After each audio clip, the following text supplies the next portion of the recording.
जीवन की यात्रा कर रहे हैं। 7 बीज चालू किया अपना यात्रा कर्मवाद का। बीज से बना वो जड़, जड़ से बना तना, तना से बना छाल खेती में, और छाल से बने फिर पत्ते, और पत्ते के बाद फूल, और फूल के बाद फल, और फल के बाद पुनः हम बीज पाल रहे हैं। ठीक है ना? तो ये दोनों मातृ शक्ति पितृ शक्ति अपने कर्मवाद के सिद्धांत के तहत एक यात्रा कर रहे हैं, और अनंत यात्रा में रहेंगे दोनों, क्योंकि आने वाला जो वंश है हमसे करोड़ों अरबों साल इस यात्रा को प्रारंभ कर चुका है। इस सृजन वाली यात्रा। हाँ, सृजन की यात्रा को हम नहीं कर रहे हैं, हम स्टार्ट नहीं कर रहे हैं। करोड़ों अरबों साल चालू किए, वो भी पानी में। उसको साई लांगरा कहा जाता है। वो मानव ने नहीं किया। दोनों के अंदर एक स्पर्म एक अंड होता है ना। मातृ शक्ति के अंदर अंड होता है, पितृ शक्ति के अंदर स्पर्म होता है। आज दोनों का भी स्वतंत्र जल में थे। पूरा पृथ्वी तो जल ही जल था ना, तो पूरा जल में थे। फिर दोनों का मिलन हुआ, वहीं से सृजन हुआ, एकदम इनिशियल सृजन। उसी इनिशियल सृजन को आधार मानकर जब से यात्रा चालू हुआ है, चलता रहेगा और अनंत समय तक चलता रहेगा। मेरा जीवन सिर्फ इसीलिए हुआ है कि मैं प्रकृति का एक सहभागिता निभाऊँ, इस जीवन की यात्रा को आगे चलायमान करूँ।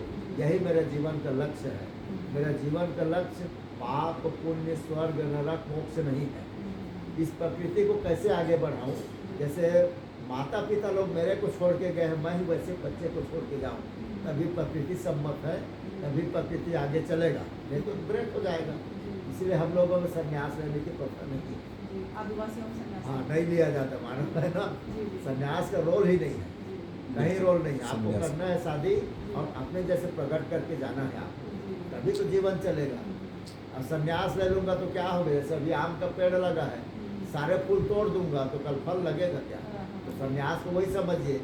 अरे जवानी में कोई लड़की लड़का जबकि उनको शादी करके जनरेशन बढ़ाना चाहिए, तो ब्रेक कर दिए।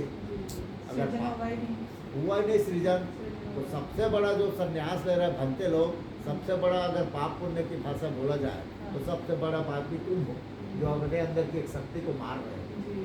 उस शक्ति को चलायमान करना है, तभी प्रकृति चलेगी। ये ट्रैवल फिलॉसफी है। भंते लोग का जबान बंद कर दिए हम लोग।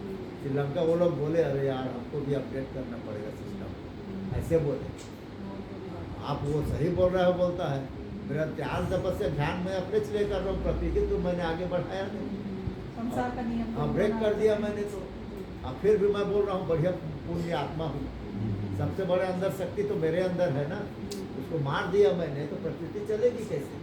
यही तुम्हारे माँ बाप सोचे होते तो आज तुम होते क्या? नहीं पता। ये ट्राइबल फिलॉसफी है। उसी सृजन की जो यात्रा है उसके सहभागिता बन रहे दोनों लड़की लड़का, और जल रूपी जीवन को लेके, क्योंकि दोनों को उत्पत्ति वहीं से हुआ, उसी को प्राकृतिक कर्मवाद के सिद्धांत के तहत चलते हैं साथ। ठीक है, अब परिपूर्ण करते हैं। चलते चलते ही परिवर्तन होता है। लड़की एक पारी से दूसरे पारी के में पहचाने जाती है। मैं आप बोला ना होती बेटी का हो रहा था, आज से बेटी तुम इस पारी के आओ, गोत्र था उनका, आपकी बेटी का घोड़ा था। आज के बाद टाटू के रूप में पहचाने जाओगी समाज में। इस समाज को भी बताया और आपको भी एहसास दिला रहा हूँ। ये छठों भाव और घूमते घूमते आप अपने घर पारी से थोड़ा दूर होते जाओगे और उस पारी में जाते जाओगे। तो एक थे बुद्ध, कोई ज्ञानी व्यक्ति थे, वो बोल रहे थे उनका गोत्र परिवर्तन कैसे होगा? गोत्र परिवर्तन होगा, दोनों भाई बहन हो जाएंगे, टाटू टाटू है। मैं बोला ऐसा नहीं, गोत्र परिवर्तन नहीं होता, पर समाज में दिखाने और बताने और आधार कार्ड में लिखने के लिए तो चाहिए ना। वो टाटू टाटू कैसे लिख पाएगी? जैसे आपके घर की बेटी टाटू है, कोड़ा है, कोड़ा कैसे लिखते रहेगी बताइए? उसका तो परिवर्तन होगा ना, तो कोड़ा टाटू तो लिखेगी ना। ठीक है ना, तभी तो उसका सही परिचय रहेगा। नहीं तो वाला पत्नी अलग लिख रहा है, पति अलग लिख रहा है, तो आज के ज़माने में पुराने में भी नहीं होता था ऐसा। ये मैं बोल रहा था वहाँ पे, एकदम वो कोड़ा ही रहेगी। आपका जो बेटी है ना, कोड़ा है ना, कोड़ा ही रहेगी। लेकिन समाज की नज़र में जहाँ का भी पूजा पाठ होगा, अपने टाटू पुरखे के तहत पुरखा के रूप में बैठेगी और उनका का पुरखा का सम्मान करें। इसलिए आप